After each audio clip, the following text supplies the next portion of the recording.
Modern. Modern. Modern. Modern.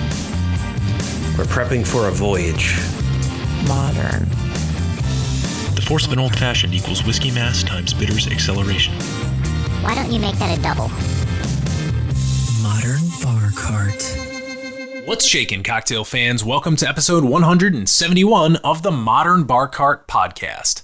I'm your host, Modern Bar Cart CEO Eric Kozlik. Thanks for joining us for this interview episode where we track down the best and brightest minds in the spirits and cocktail world so that we can share their secrets with you. This time around, we have the perfect guest to help you get ready for making cocktails this holiday season. I'm joined by Aaron Goldfarb, author of the books Hacking Whiskey and, most relevant to this interview, Gather Around Cocktails, drinks to celebrate usual and unusual holidays.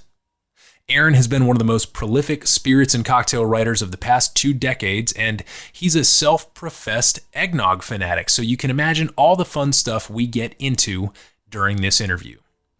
But first, let's pause just for a moment so that you can make yourself a drink. This episode's featured cocktail is the Gobbler, which is a cheeky culinary riff on your favorite boozy stirred drinks. According to Aaron, quote, "Eating a gigantic, gluttonous, tryptophan-laden meal is always fun. The only problem is that you don't get to celebrate with friends. That's why the last few years have seen the emergence of Friendsgiving. It's a Thanksgiving, but with the family you chose. It's usually held a weekend or 2 before the real Thanksgiving, and I wanted to give it a cocktail with a little more oomph. One that mimics the flavors in everyone's favorite leftovers sandwich, the Gobbler." End quote. To make this large format cocktail, you'll need 1.5 cups, i.e. 12 ounces, i.e. about half a bottle of Wild Turkey 101 bourbon, 4 ounces of Laird's Applejack, which is an American apple brandy, 4 ounces of spiced cranberry syrup, which we'll cover in a second, and 24 dashes of celery bitters, about 3 dashes per drink. There's a lot of versions out there, but Aaron calls for a product by The Bitter Truth. Now, the first thing you're going to want to do is make your cranberry syrup. For the full recipe, I'm going to refer you to the book, but it's basically a combination of cranberries, sugar, dry white wine, and traditional holiday spices reduced to a delicious syrup on the stovetop, then strained. Once you've got your syrup made and cooled down to at least room temperature, add it to a pitcher with the bourbon and applejack and give them all a good stir. You'll serve this drink on the rocks by pouring 2.5 ounces of your booze and syrup mixture into the glass and then topping with 3 dashes of celery bitters and the coup de grace, a stuffing cube garnish. You're also going to want to make these ahead of time, but they're super easy. According to Aaron, all you need to do is preheat your oven to 400 degrees, mold and cut your favorite stuffing recipe into 1-inch cubes, place them on a baking sheet and drizzle with olive oil, and then pop them in the oven. After about 10 minutes, you'll flip them over, then drizzle with gravy and bake until they're dark brown and crisp. Once they're cool, you can serve these garnishes in your Gobbler cocktails on a cocktail pick, but if you don't have one of those lying around, a toothpick will do just fine. So now that you're all set up with a large format cocktail to impress your friends and family this Thanksgiving, let's turn our attention back to the interview. In this convivial and wide-ranging chat with drinks writer Aaron Goldfarb, some of the topics we discuss include Aaron's experience writing for major publications in the drink space beginning in the early 2000s, straight through the cocktail renaissance to today, including his recent Tales of the Cocktail Spirited Award for Best Cocktail and Spirits Writing. The story of Gather Around Cocktails, which started with an eggnog obsession and grew into a book that's on a mission to make parties more fun and less lame. Of course, we dig into eggnog a bit, talking about the most important tools and techniques for batching this rich, creamy drink, and even some of the surprising ingredients you can use as dietary substitutes. Looking at you, avocado. Then we take a trip around the calendar year, dipping in and out of seasons and occasions for drinking and learning about the little things you can do to crank your most festive occasions straight to 11. We talk about everything from my yearly tradition of wearing tricorn hats and drinking colonial era punch while watching the Patriot every 4th of July, to the innovative cocktails that Aaron and others have designed to complement traditional Jewish holidays, which can sometimes be solemn occasions. Along the way, we cover why the gimlet is the perfect quarantine drink, how to order a frozen daiquiri in the style of Hunter S. Thompson, and much, much more. Pound for Pound, Gather Around Cocktails is one of the most fun and technically useful cocktail books I've come across in a long time. So if you're trying to moderate your book purchases, I hope that my recommendation and the sleek profile of this annually self-renewing reference guide will tip the scales in favor of adding it to your collection. With that, it's my pleasure to present this festive interview with spirits and cocktail writer Aaron Goldfarb.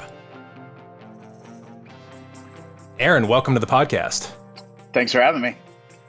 So, as we like to do here, could you just, before we jump into Gather Around Cocktails, just introduce yourself to our listeners and explain who you are and what you do? Yeah, my name's Aaron Goldfarb. I'm a writer, novelist, journalist. I pretty much write anything people will pay me to write. I suppose I'm on this show because I do a lot of booze journalism for places like Esquire, the New York Times, Punch, VinePair, Whiskey Advocate, pretty much any place that'll publish it I've written for. And I've written 2 booze books in the last couple of years. One's called Hacking Whiskey, which is, of course, about whiskey. And the most recent one's called Gather Around Cocktails, which is probably the worst named book to have during a pandemic. But it's about gathering all your friends together during holidays and celebrations and finding the perfect drink to enjoy as you gather around. Yeah. Well, obviously the holidays are approaching, so that was certainly one of the occasions why we wanted to reach out and have this interview. But before we jump into that, I wanted to just ask you to speak a little bit about your experiences and your career in spirits and cocktail journalism, because you write for a number of outlets that I tend to find highly reputable. And for context, when I'm, Googling around for cocktail recipes or trying to figure out what trusted source to use, like a lot of the ones on your resume happen to be the ones that I go to. So can you just talk a little bit about, I guess, what good booze journalism is and maybe what you strive to do in that space, and maybe any like relevant experiences in that vein? Yeah, absolutely. Well, I'm a freelance writer, and I've always been a freelance writer, which means I'll write anywhere. I'll write for non-reputable places too, believe me, and I certainly have. Just like there's been a cocktail revolution of the last 2 decades, just like craft beer has emerged, just like bourbon has again started booming. There's been a reemergence of places to write about alcohol. I mean, I graduated college in 2001, and that was certainly not a career plan nor a job you could really have. I'm not even sure what was being published in 2001 because I wouldn't have been reading it. I think Whiskey Advocate was still around then, maybe Wine Spectator, but there was not a lot of places to write about these things. I was naturally, a fan of drinking. I was trying to become a writer. I was trying to become a screenwriter. I was trying to become a novelist. I did end up writing a few novels. And through my writing journey in New York, I was visiting craft beer bars. I was enjoying all the bourbons that were hitting the market. I mean, I remember when Pappy was on shelves.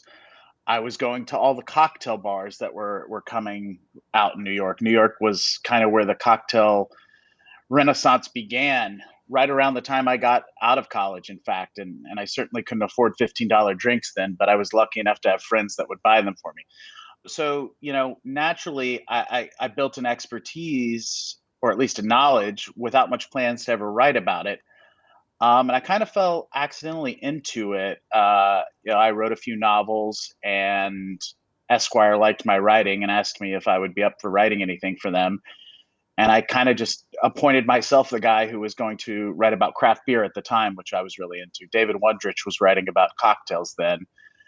And I gradually kind of grew more into a whiskey writer and a cocktail writer. I looked around at the landscape, and you had guys like David Wondrich and Robert Simonson who were experts on the history of cocktails. And I said to myself, well, I'm never going to be that good or that knowledgeable, so I need a different tact. So, I've always kind of been a guy who's looking at what's trendy, what are people talking about online. I was an early writer to start tracking bourbon secondary market on Facebook and on eBay and on forums throughout.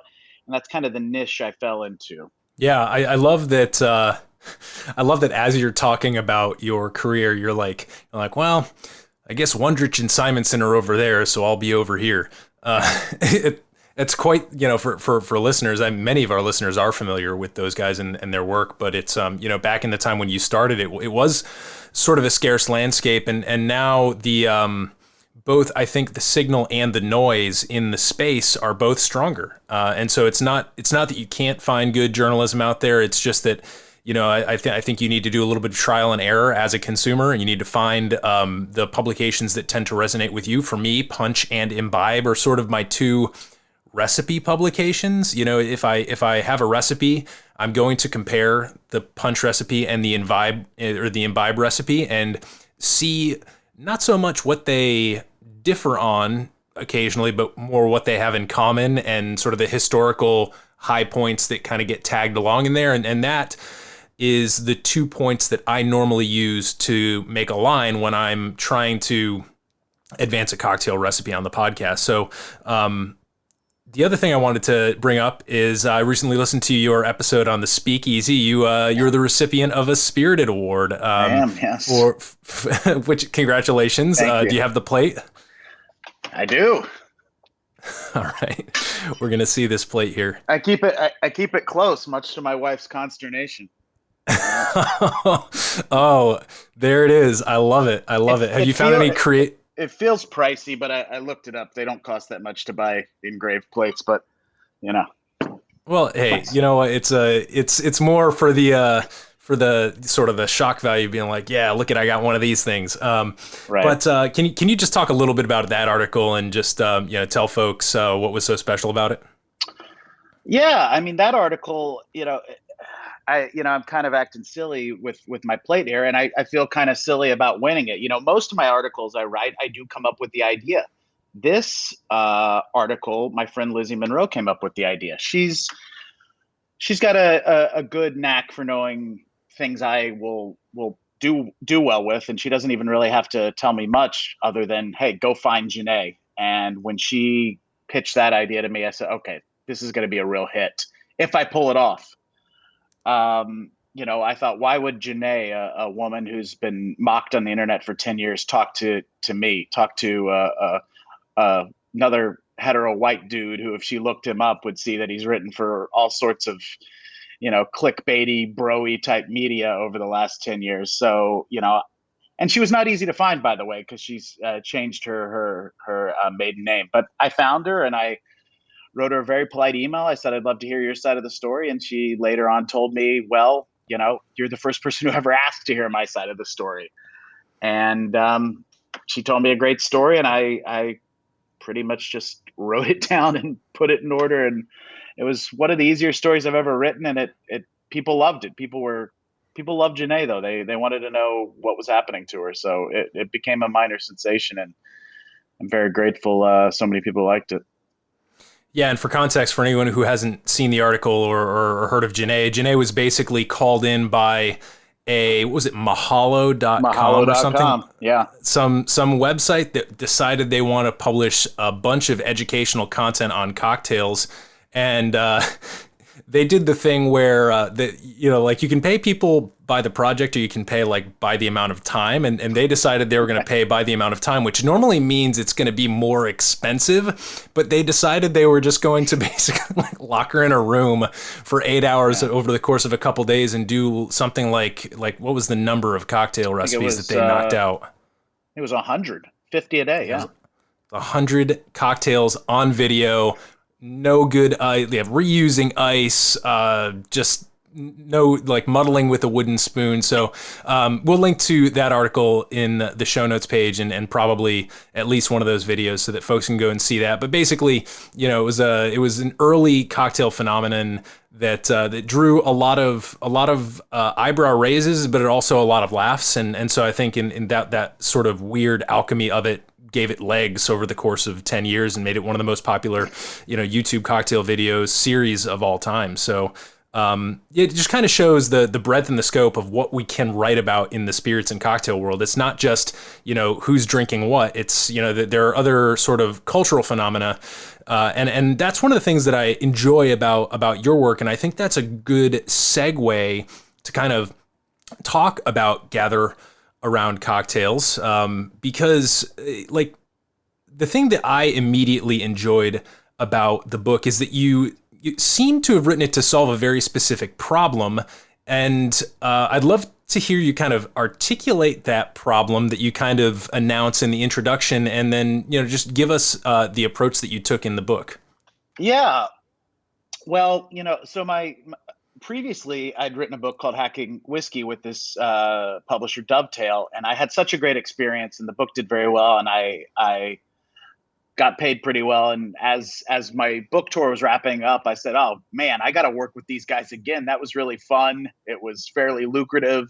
I really got to work with them again. So, I pitched him some more ideas, and I love eggnog. I pitched him an idea. How about an entire eggnog book? Single drink books are hot right now. You had Brian Bartle's Bloody Mary book, of course, Robert Simonson's Old Fashioned book. I said that let's do an entire eggnog book. And they said, that's the worst idea ever. How about we do a book that's partially eggnog, but then cocktails for every other holiday? And I thought, okay, that's a good idea too, because eggnog is really the only like official holiday cocktail. What's the official cocktail of Thanksgiving, which is coming up? What's the official cocktail of Halloween? What's the official cocktail of Valentine's Day? None of them have official cocktails, and most of them don't even have something you could think of. It's not like there's several cocktails vying for the official cocktail of the 4th of July. So I believe there's 48 recipes in the book for 48 holidays or gatherings or events, i.e. Super Bowl party or whatnot, Kentucky Derby, that has an official cocktail, obviously. And I try to name what's going to be the official cocktail for each of those, with help from bartender friends, with help from, drink makers who have come up with these official cocktails in their own minds, who have said to themselves, why isn't there a Hanukkah cocktail? And there's a great Hanukkah cocktail in the book from Chaim Dauerman here in New York, who's Jewish and came up with a Hanukkah cocktail I love.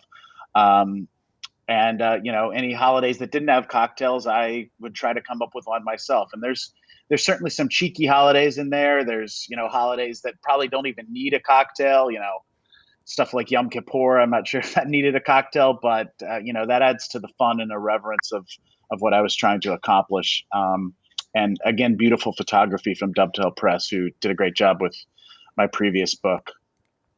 Yeah, it's a really fun book. And I think, one of the things that I really love about it is that you sort of, you kind of call out a problem with our culture. It's a problem that maybe not everyone would agree with, but it's one that I tend to agree with, which is, I think somewhere along the line, you say maybe that time was the 90s, like parties got lame. Like it started to be just a bunch of, suburban adults getting together and having polite conversations with other suburban adults, with the most interesting thing possibly there being sangria, which was just wine dumped over fruit. And I agree. I think more parties than not tend to be lame. Can you talk about just like that opinion and like what led you to it? Because I find it really fascinating. Yeah, I mean, when I started going to parties first in college in the late 90s, and then as I became an adult and moved to Manhattan in the early aughts, and I started going to these parties, it was, show up with a 6-pack of Bud Light and plop it on a table, drop a bottle of Bacardi a 2 liter of Diet Coke and all right, this is the party. And I would always think to myself, man, this is, I could do this on a street corner. New York's an interesting place for parties because we have very tiny apartments. So how are you going to knock anyone's socks off?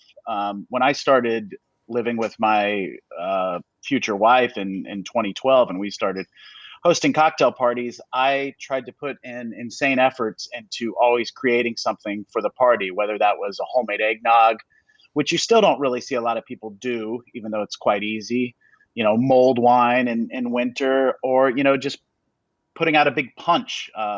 When we got married, I registered for a giant punch bowl, and there's nothing easier and more fun than making a one-of-a-kind punch. So that's what the book's pushing for.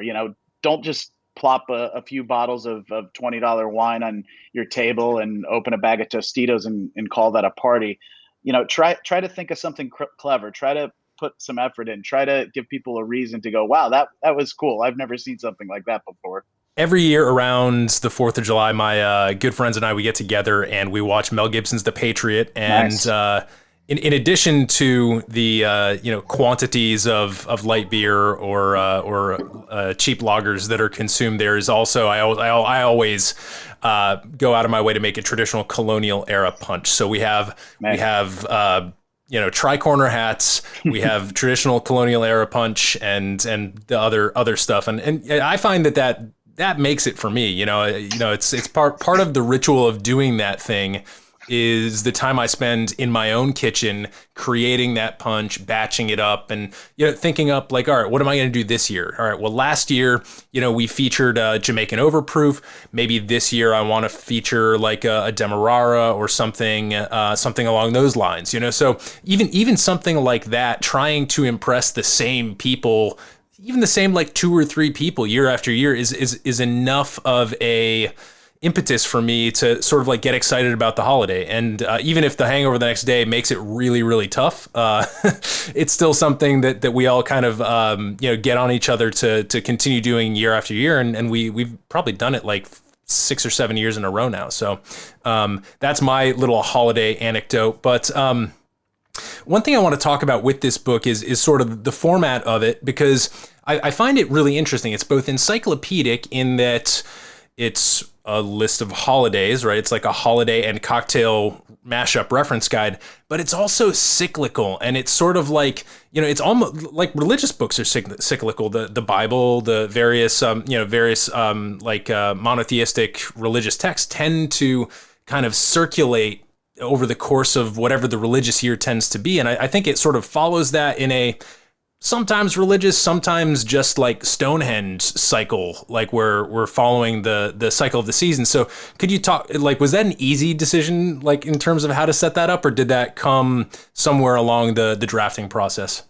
Well, it's interesting you notice that. It was actually difficult for us to decide how to structure it, structuring it from, New Year's Day, January 1st, all the way to New Year's Eve felt a little weird. I wanted to start kind of with the holiday season, the Christmas, Hanukkah, winter season, and then wrap it back around again. I also thought those were the most exciting recipes. Those were going to be the recipes that most drew people into buying the book, because that's when people are most throwing parties. So that's what we ultimately decided on.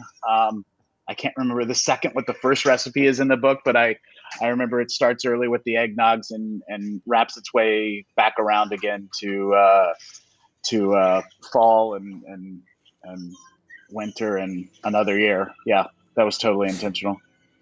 Yeah, and well, it also makes sense in that, like, you wanted to do the nogs, so you front load the nogs, and it's like, and suddenly you're going, right? You're sort of on your way around the sun for a revolution. So, I just I really love the eggnog section, because one thing that became apparent, you mentioned that of course you tend to throw these eggnog parties. You say that you've even done some eggnog aging. So I was wondering if you might be willing to dive into some pro tips for our listeners, because obviously, the guy who wrote a book called Hacking Whiskey is clearly familiar with things like fat washing and clarification, like all the like sort of sciencey projects. So I'm wondering if you can take some of that technical knowledge and apply it to our listeners who probably have the basic kitchen tools and maybe a decent set of bar tools that you would expect to have in a cocktail aficionado's home? Yeah.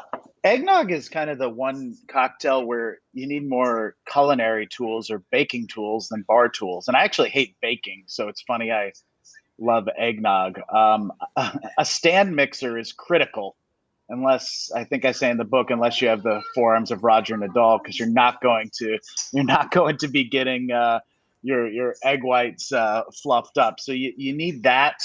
And other than that, eggnog is really hard to screw up. It's booze, cream, sugar, and eggs whipped together and blended. And it's not like a 2-ounce drink where if you get it a quarter ounce wrong, it's going to taste off. If I get my eggnog too boozy, I dump in more milk. If I get it too thick, I dump in more milk. If it's not sweet enough, you dump in more sugar. It's something you can really constantly tweak. It's something you can use just about any spirit. I've never made a gin eggnog, but I'm sure it's pretty good. You can use brandy, you can use bourbon, rum, cognac, Armagnac, aged tequila. Just about anything works, and that's what makes it fun to tweak. You can add spices and seasonings if you want or not. You can shave on a little nutmeg at the end or dump in loads of cinnamon or whatnot. It's really something you can tweak because sugar, fat, and booze is a recipe that never fails. Exactly. Now, is there a particular order of operations that is either recommended or that you tend to follow when you are adding the components to the vessel to be kind of whipped together? Yeah, I mean, if you Google eggnog and probably look up the first 20 recipes, every single one is going to have a different methodology for how they do it, but everything ends up in the same place together. Another critical thing for eggnog is having a lot of damn space, which, in New York is difficult. You're going to need several giant mixing bowls and then a final vessel to put it all together. I usually separate the eggs, which is never fun. You do that thing where you kind of dance the eggs back and forth between the shells. And then I add all the components to the yolks. That's sugar and booze. I whip the whites, and then I fold them into that mixture, and then I start adding milk and cream, and then tweaking from there. Yeah, and so that process in and of itself is inherently interesting because we have single serving, what we might call approximations of nogs in the flip format, right? That it's you take a shot of booze, you take usually some sort of liqueur or amaro. I'm personally very partial to the Fernet flip. And you add the whole egg to the cocktail shaker.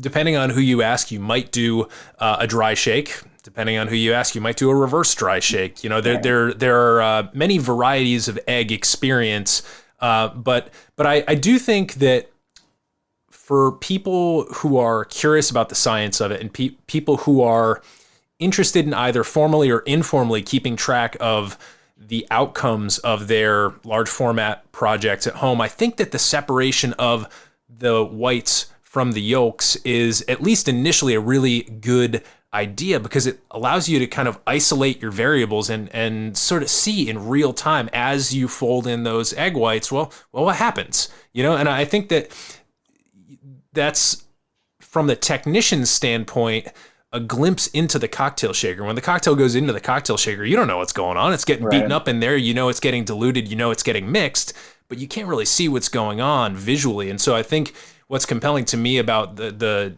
instructions that you just gave is that you kind of you can really kind of fine tune it and see, really engage with the process. Do you have any recommendations in terms of service methods, hot, cold? If it's cold, are you going to serve the nog over ice? Well, I'd say my biggest tip is to prepare it at least a day early if you're having a party. I feel like even a day, really, things start happening. And I've made eggnogs, the night before a party and tasted it and thought, damn, this is just not very good. But I have gallons of it right now. So what am I going to do? I'm not going to start over. And throw it in the fridge. And, 18 hours later, it's incredible because it mellows out. I've built up that body with the egg white, but it's kind of relaxed now. The alcohol's burning off a little bit. So I'd say throwing it in the fridge and letting it just mellow for an overnight is great. If you can mellow it for a week or two, even better. I always serve it neat in a glass, straight out of the fridge. I don't like it too cold, but if you put it out on your kitchen island or counter or table and it sits there for a few hours as the party goes on, it's a good temperature. So are there any, sorry, I'm fascinated by nogs, and we're coming Sure. up on this season. In terms of substitutes or dietary things, if let's say that one of our listeners was trying to create a vegan-friendly nog or something that simply uses something like a coconut milk or a coconut cream, for example, are there any things to look out for if you start diverging from the full egg, cream, and booze format? Is there any format that is in your experience really easy to kind of morph into from the dietary perspective, or are there any things to kind of look out for and avoid? Well, I haven't made a lot of vegan or vegan eggnogs in my life, although there are 2 vegan eggnog recipes in the book, and both are quite good. They use avocados, which add a nice creaminess and richness and don't impart that much flavor when you're adding booze and whatnot. So I'd say that's good. I believe there's egg replacements out there. I've never tried those, but again, I think the vegans and vegetarians know better than me what simulates milk for them and what simulates eggs for them better than I certainly do. This, if anything, it's probably easier because you have no fear of curdling or separation when you're using non-eggs or non-dairy products. But yeah, I mean, it's like any drink. Slot something in for that creaminess, slot something in for the fluffiness of the egg. A lot of people use aquafaba in egg white drinks that if they're vegan, that's chickpea water. I've never heard of an aquafaba eggnog, and that would certainly take a ton of chickpea water to do. You start adding chickpea water and avocados, and pretty soon I think you're going to have like a Greek salad instead of an eggnog. But yeah, it can be done, and as I said, booze and fat always works. Yeah, and I think eggnogs too. I mean, eggnogs are supposed to be a little bit naughty. They're supposed to be a little bit cheeky. Right. It's something that you would give a kid minus the booze. Yeah, and yeah. so when you add the booze in there, it's basically it's an adult milkshake served holiday style, right? Well, that's great. I love the nog section in your book. I tend to, maybe not every year, but I almost always make a coquito, which is sort of the Puerto Rican equivalent there, using coconut milk and one of the various coconut sweeteners. So that's also an option to look into if folks are on the dietary replacement train, kind of trying to figure out what exactly they can do to accommodate for their guests. So let's talk about some of the other drinks in your books. As you went season by season, did you find yourself identifying like any trends or any common sets of ingredients that you found yourself drawn to more than others? Because I know that when we speak with either our listeners or other guests, they tend to say that they're seasonal drinkers and that their favorite cocktails, for example, vary season by season. So is that something that you encountered while writing the book? Well, yeah, of course. I think it's interesting when most people talk about seasonal drinks, they talk about what spirit they're using, whiskey for the winter and maybe gin for the summer or whatnot. I think the drinks are made more seasonal by the modifiers, by not the booze, by what fruits and what juices are being used. You might add, cucumber and lime in the summer to a punch, whereas there's a Thanksgiving punch that has cranberries and rosemary and thyme in it. So I think with seasonal things, you're looking for more what is being grown right now. Go to your local farmer's market and buy what's there. You're not going to probably have a winter peach punch, but you'd have a peach punch in the summer, for instance. So I think that's a good tip to just see what's at the farmer's market, what's being grown at the moment. Yeah, for sure. And then we mentioned this earlier, but the cocktails that were sort of specifically designed around the Jewish holidays were really compelling to me, because you don't see a whole lot of stuff out there. Now, maybe on the day or the week, preceding one of these holidays, you'll see an article or two from a publication or two, and then they'll sort of fade into obscurity because chances are it's a custom cocktail that just doesn't have legs, or it's such a close variation on a classic cocktail that people are like, fine. What was it like creating those cocktails? And can you just walk our listeners through a couple of them as exemplars?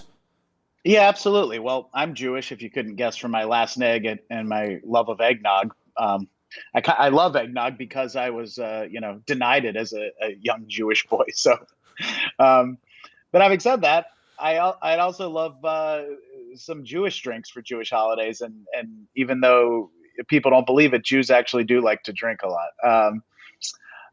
So I looked at the Jewish holidays on the calendar, and a lot of Jewish holidays are incredibly serious. They're not.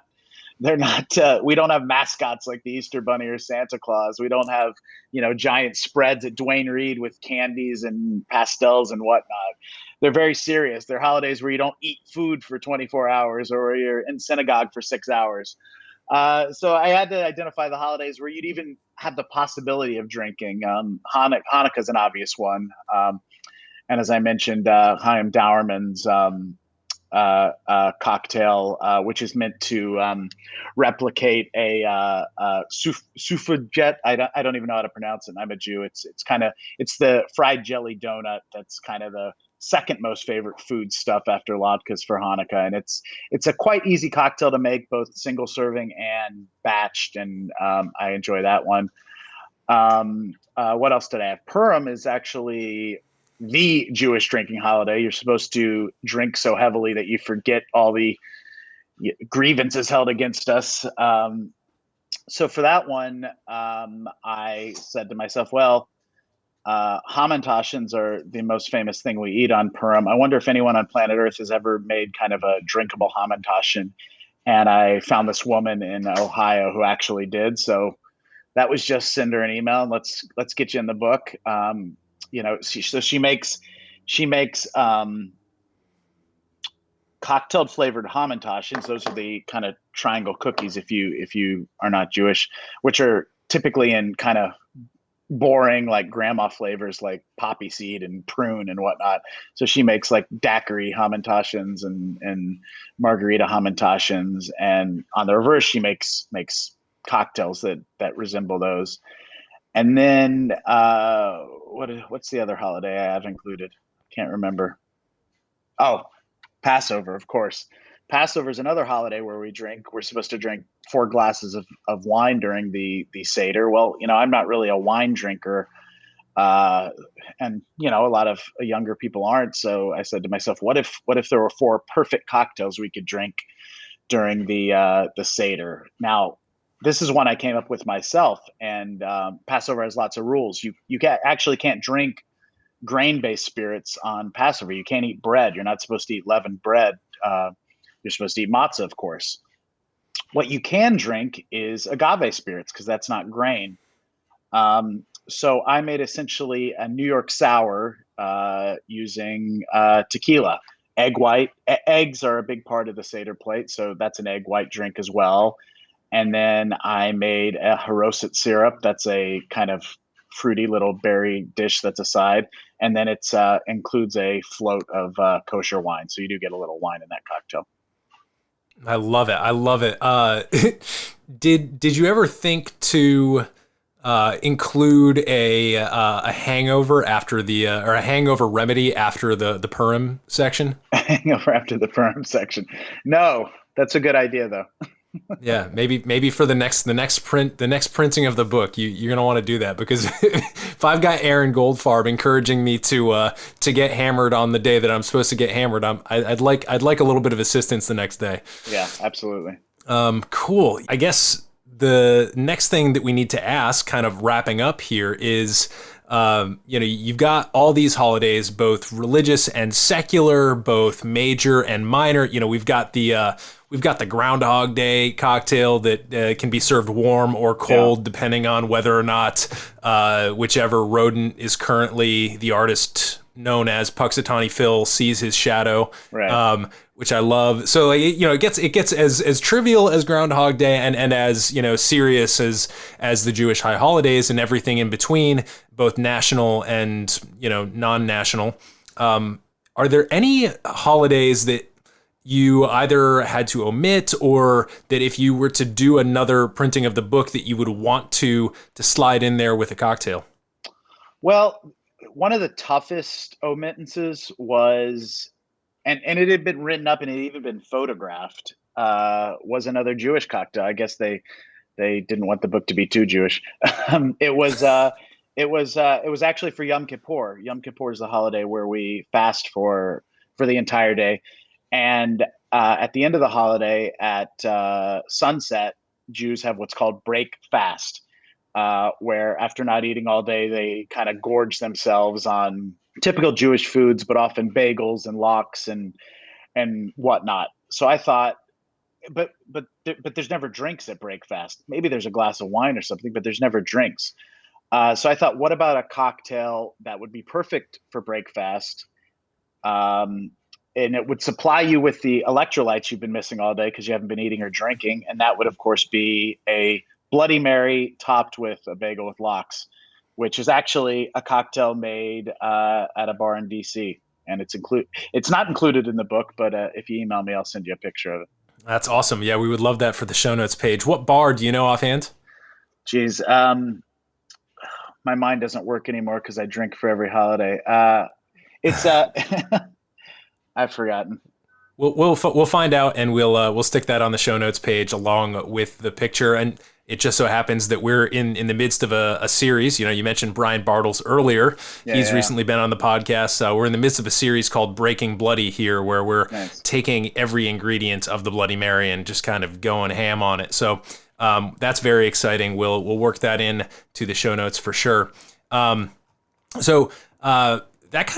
think that kind of wraps up the book rather nicely. I mean, it's a pretty efficient, sleek little guide. It does exactly what it says it's going to do. It gives you a cocktail for every holiday. Is there anything else that you want to share about that before we jump into a few quick lightning round questions here? No. As you said, it's slim. It's the recipes are kind of showstoppers, but they're not particularly difficult. You don't need to know any weird skills. A lot of them are large batch cocktails, which pretty much mean overturning bottles into giant vessels, whether that's, igloo coolers or punch bowls or whatever. These are kind of foolproof recipes that you really can't screw up, and you don't need a lot of tools or techniques to make, but they're still quite interesting. Yeah, and that's actually precisely what I love so much about it, is that from a technical standpoint, I feel that I am probably above average in terms of my ability to execute things. And I found the recipes still really compelling and very, very artistic in their own way. But you're right. There's really a very low bar in terms of what you actually need. You can find it at the grocery store. You don't even have to go to a cocktail or mixology shop to pick anything up. So we'll have links to Gather Around Cocktails on the show notes page, of course, and I'm sure that you can purchase it at all major booksellers, right? Absolutely. Some minor ones, too. Awesome. All right. Lightning round. You ready? Let me get ready. Let me take a Diet Coke sip. Do you need to polish that plate before we get started? Let me see. Okay. There we go. Good. All right. Clean plate. What is your favorite cocktail? And if you don't have a favorite of all time, what's something that you're more recently obsessed with? Well, during the pandemic, I've been drinking a lot of gimlets. I'm long had the daiquiri as my favorite cocktail. So that's, kind of a gin daiquiri. And that's been my major cocktail of the pandemic. I don't know if that would have struck me as like the pandemic cocktail in that it like requires fresh citrus. Is there a reason why you were drawn to that? Is it that sort of like the gimlet is like very high on refreshment? Is that why? Oh, the gimlet to me is like alcoholic Gatorade, lemon lime Gatorade. A lot of people assume since I'm a whiskey writer and a whiskey drinker that I drink whiskey cocktails, and I don't really. I drink whiskey neat, and when I'm making cocktails, they're usually agave, rum, or gin cocktails, and they're usually shaken and citrusy. So I don't know. That's what I do. That's awesome. Yeah. Well, we must all contain multitudes. If you were a cocktail ingredient, what would you be and why? I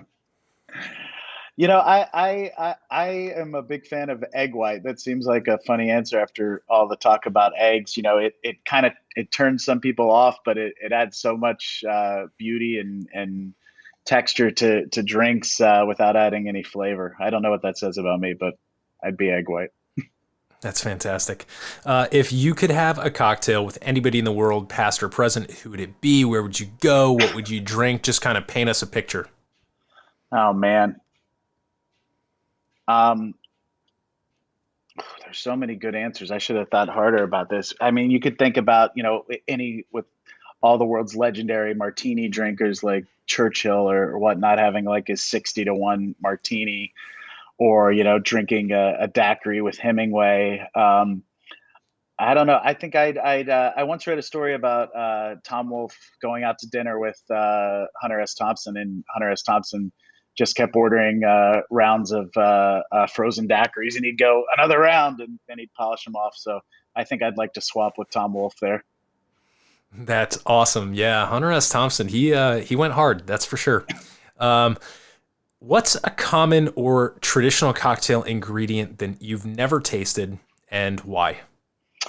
I never got around to tasting I don't know if it's common, those charcoal activated cocktails that were hot for a while. I don't know. They kind of grossed me out. And I guess their time is kind of past right now, but I'm still seeing people making them, even though some people say they kill you, but I've never had one, and I plan to never have one. Yeah, I mean, they always make an appearance around Halloween because they turn things black. Right. I also have never had one because, like, I know that it's probably not going to if it's at a reputable place, but it just looks like the sort of thing that would turn your entire mouth black.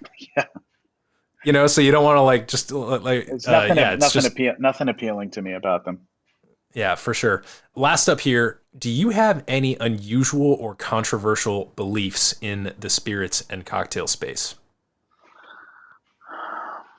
I have a couple. And number one, I hate canned cocktails, and I cannot believe this trend is catching on. And I can't believe every single booze writer is writing stories about how great canned cocktails are. We've spent the last 20 years kind of rebelling against non-fresh ingredients and all this crap, and now all of a sudden everyone's putting canned cocktails on the market, and people are acting like we should be celebrating them. I just told you I make gimlets. They're not very hard to make. It's cutting a lime, it's squeezing, it's shaking. It takes about a minute. So I just can't get into these canned cocktails, and I can't believe that's a controversial opinion. Yeah, well, you're gonna have to find a time to meet up with Elaine Duff and fight her, because she thinks that bars should have a canned cocktail section on the menu, and it's funny. They just started at ADI. They just started this past year actually opening it up to judging for RTDs, and one of the more interesting things that I learned in actually evaluating some of those is the importance of carbonation. And that if it is a cocktail that needs to be carbonated, generally speaking, I think that's where most of them lose their points. And to your point, like, what's easier than cracking,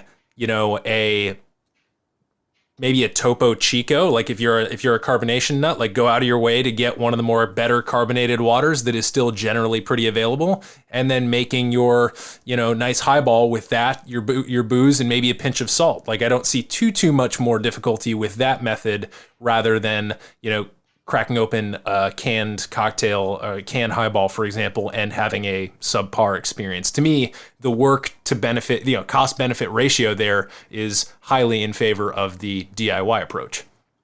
Yeah, absolutely. I mean, I suppose they're for when you're on the road, but there's been there's been a thing called canned beer that's long worked at sports stadiums and when you're drinking in the park or on a train. So I'm going to stick with that.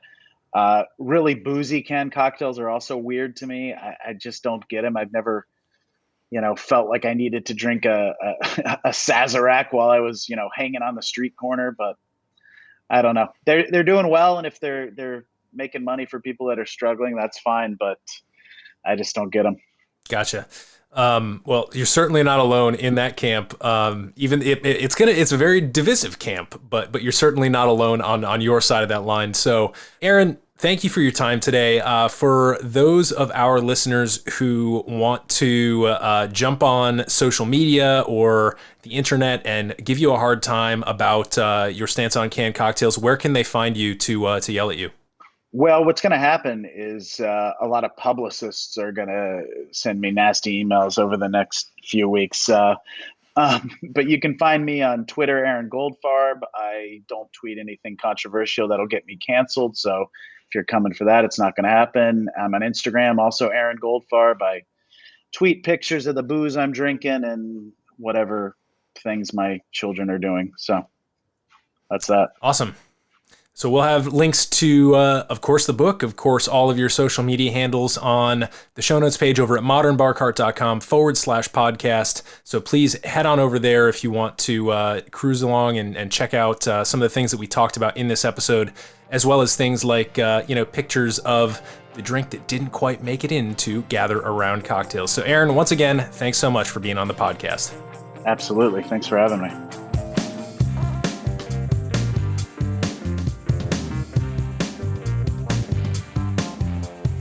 Hey everybody, thanks for listening. If you enjoyed this episode, there's two big things you can do for us here at Modern Bar Cart. One would be to tell your friends and family if you think they'd enjoy listening to us talk about cocktails.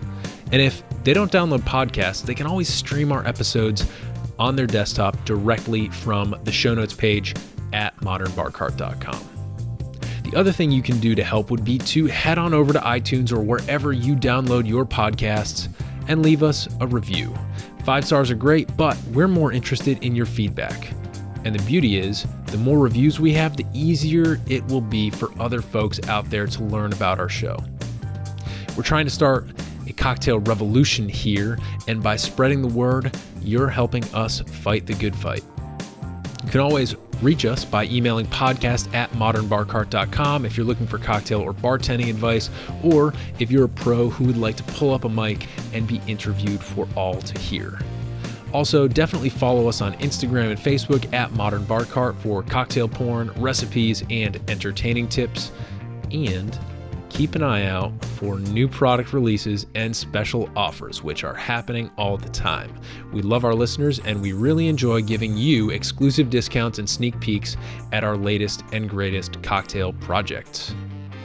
This episode may be over, but for you, the mixological fun and adventures are just beginning. So remember, folks, drink responsibly and experiment boldly.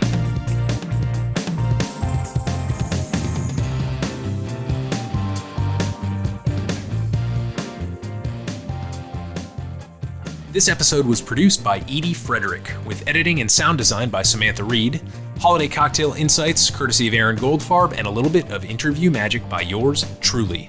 This has been a Modern Bar Cart production, copyright 2020.